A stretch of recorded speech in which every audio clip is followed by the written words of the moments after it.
Good morning. This is Callistus Jean-Louis, counseling psychologist and emotional and intelligence coach. I want to welcome you once more to our discourse on emotional intelligence. Today, we are going to look at a very, very important component of emotional intelligence. And that component, we are going to look at critical thinking. What exactly is critical thinking? It is the ability to reason, to assess, and to challenge how we process information in an accurate manner and to effectively think through situations so that we can come out with a positive and most advantageous outcome that will benefit everyone. Now it is important for us to break it down so we can really and truly understand and appreciate critical thinking. And let me put it in perspective. Many times, when a threatening situation is unfolding before us, we tend to become emotional because something is happening that is a threat. And normally, when something is a threat, naturally our defense mechanisms kicks in. So rather we use our prefrontal cortex, that is that area of our brain where reasoning, where critical thinking takes place, because a natural process is happening where our body is in tune to protect us. What we use, we use the part of our brain here which is connected to the biological aspect of us, the animal part of us. So we now take a posture that is defensive, and many times that defensive posture allows us to become impulsive. We just react. We are ready to fight. So many times in a family setting, something happens that annoys a spouse. And because the spouse is annoyed, that spouse now begins to say and act in ways that are disruptive, that creates tension within the relationship. And that goes into marital relationships, that goes into parent-child relationships, and that goes to relationships between siblings. And many times, because the response is reactive, because the response is impulsive, we find that in family life, there are lots of tension, continuous tensions. So many times when couples come to me for counseling, one of the things that I look at is the need for effectiveness. How people affect each other in the marriage. And one of the primary means of making that assessment, we look at the mode of communication. That is important because because that is how people connect with each other. That's how people understand and build relationships with each other. It is through communication. So you now zoom into the communication methodologies that people use in relationships. Then you begin to see the various tension because people now feel disrespected.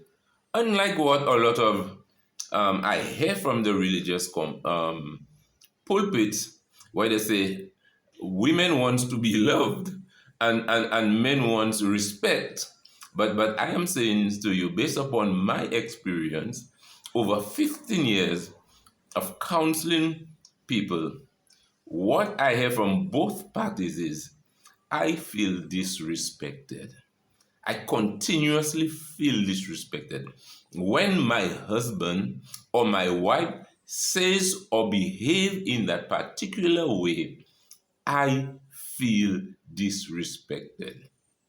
And disrespect seems to be the core of the tensions and the conflict that people are experiencing. Certainly, Pastor, it is not about women want love. I'm a man and I want love too, and I need love. I need to feel that I am loved. I need to feel that I'm cherished. But one thing I don't want to feel disrespected. Just like the women, as I said, a typical example of that is I was calling by the government service, that's the training division, to do a program on stress management with the staff of the government service.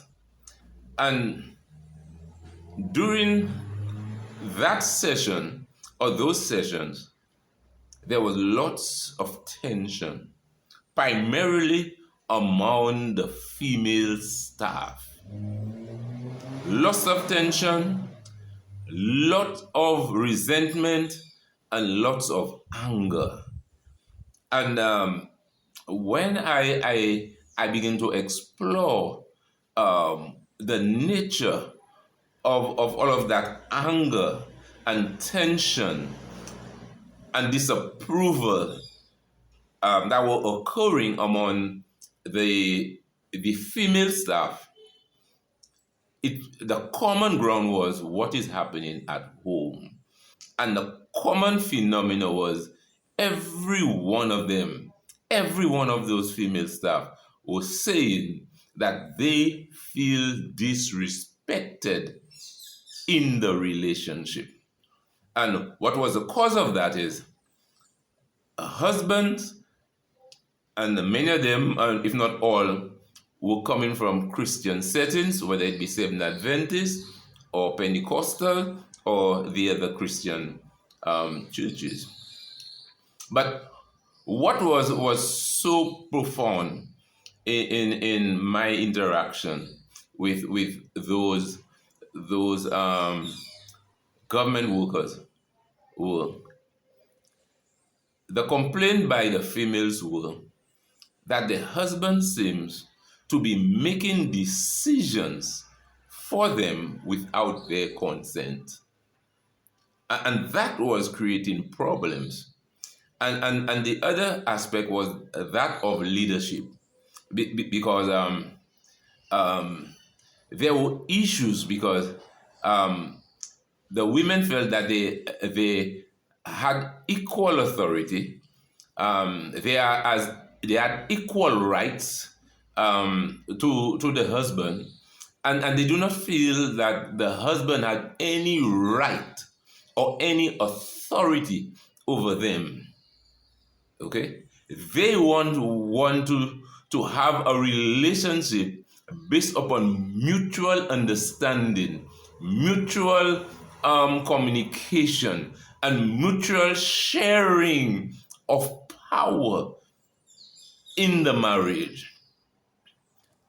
And one of the consequences was they did not want their husbands to make key decisions in the family setting, in the marriage, without their approval. And that was causing a lot of problem in the marriage. It was causing stress, and many of them have sought help from their pastors, and all the pastors, yes, they would talk about it, but they would send the women back under the authority of the husband, and that was creating tensions. And many of them during the sessions were saying they can no longer continue in a relationship where they feel that their rights are being violated, their personhood has been violated, and that they feel disrespected, and they no longer wanted to remain in that marriage because it was creating stress, it was creating tensions, and this was not something that they wanted to emulate to their children, or that they wanted to continue to experience. And that is where critical thinking comes in, where people can assess what is happening. People can use reasoning. And that's one thing I think religion wants people to do: get rid of reasoning and more focus on faith. But you cannot take away people's ability to reason, make sense out of situations, people's ability to assess what is happening, and also to challenge their philosophies of lives, to challenge their beliefs about marriage, and what is my role as a man, or and my role as a female, and how do we bring our different characteristics, our different temperaments, our different ability in terms of management of the home and the marriage. How do we bring that together in a cohesive manner, so that people do not feel that their rights are being taken away, people do not feel that one is superior than the other, and people can feel safe and comfortable in a marriage. We will continue on this topic. So we look at critical thinking in greater depth in terms of how we can solve a lot of problem, how we can use our reasoning, our ability to assess information, and our ability to challenge information that is coming to us, so that we can make decisions that are strong, that are resilient, and that can build relationships. So stay tuned to the next program. So now I would like you to, if you to like it, like the program, I would like you to share it, because we are now going into a deeper realm in terms of dissecting issues so that people can see clearer. So share it with friends and families.